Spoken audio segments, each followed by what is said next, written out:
Hello, I'm James Heaney, and this is your brief news, brief discussion. Brief news chat, brief news discussion. We're still working on what we're going to call it. It's an interview, silly. Don't you understand? So we've got Angus on the line, and he is living in Iowa. Angus, say hello. Hello. What is your level of concern about the security of the 2018 election? When you say concern or security, do you mean like physical security of people voting, or do you mean security of the outcome of the election?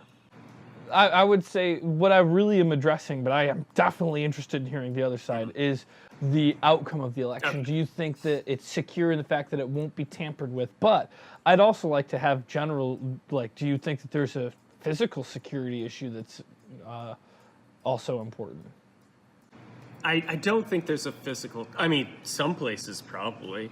I mean, sure, anywhere you walk, you are at risk Yeah. of being physically assaulted. Yeah. I mean, sadly, it but happens. that's not what that wasn't really the question. So, I don't think there's. I hope there's not a physical risk for people voting. Well, we both grew up in Illinois, so I personally expect like every election to have some level of fraud. I mean, like every single Illinois governor is in jail. Like they've all gone to jail, haven't they? I haven't done a history lesson. Is that actually true? Every governor of Illinois, or is that just an exaggeration? It might be an exaggeration, but several. But only of by them, a little bit. Several of them, probably more than any other state. I mean, so like Probably. I mean, I just think that like there's some shenanigans going on in like every election, but overall, I think we get a pretty good view of what the people want. Okay. So you're not concerned that the Russian meddling, you can't see, maybe you can. I use quotation marks. I see your quotation marks. The Russian meddling. Yeah. You're not concerned that the Russian meddling is going to be more effective at changing or attempting to change the vote? People's minds? Well, people's minds or physical votes, like whether or not they could hack into the machines counting them, or being able to use social media. You don't think that they're going to be able to do that in a more successful way than 2016? I don't think so. The machines that we use in town, I don't think they're connected to the internet. I think that's the way. I think that's the way a lot of. I don't know about most or a lot. I mean, I don't think many of them are connected to the internet. Yeah, at least the ones that I'm looking at from where we're at may be connected to the internet, but it's not in the computer way that I expect that I vote out. It's definitely like not. It is a machine though that I stuff it into. Yeah, it's like a Scantron thing here. Yeah. And then it has a little counter on how many people have voted, and it goes up 1, sometimes 2. What? You're joking? No, I am joking about that. Because maybe we need to think. Okay, thank God. I gotta keep track of which. No, one it only goes up 1. I always look and make sure. Like, nope, just one. So, and it never goes down. I've either. never even noticed that number. I'm gonna have to start paying attention. Yeah, that's great. The president continues to lead the country by dehumanizing the press and calling them the enemy of the people. In fact, on Sunday, he was calling them sick.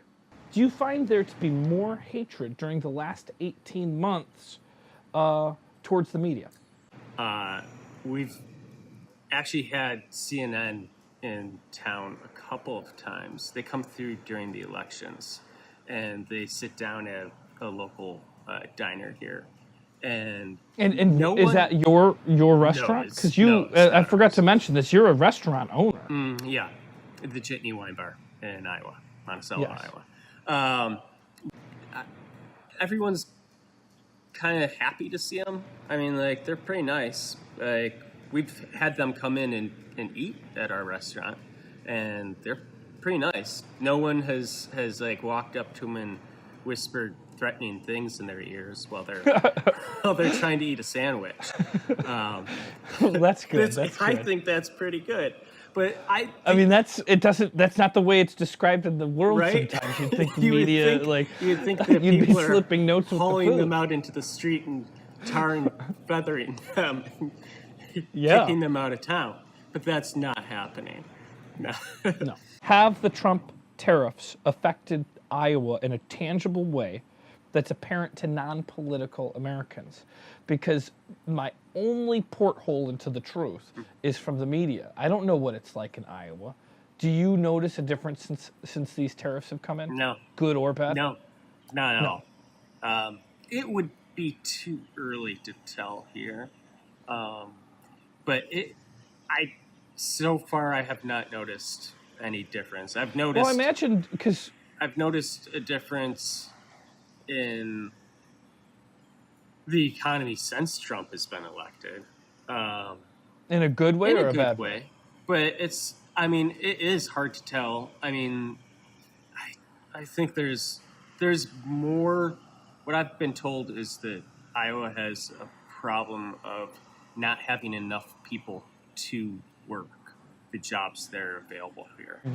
You got the ears to listen to a lot of different kinds of people in your state, That is or at true. least in your city. Yeah. Because you have like the Jitney. If you are ever in, is it pronounced Monticello? It's pronounced Monticello.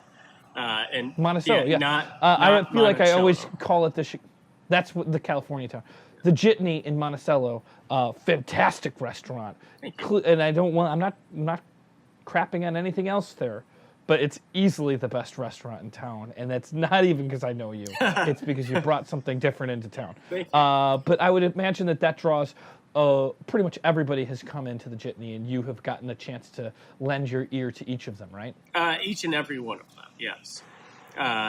Which is why I'd like to make you a regular interview guest if you don't feel like I've berated you on the media today. No, not at all. I don't mind it. I would love to come back on and talk some more. Anytime you want. Well, great. Thanks for joining me today, Angus. Thanks for having me. And signing off.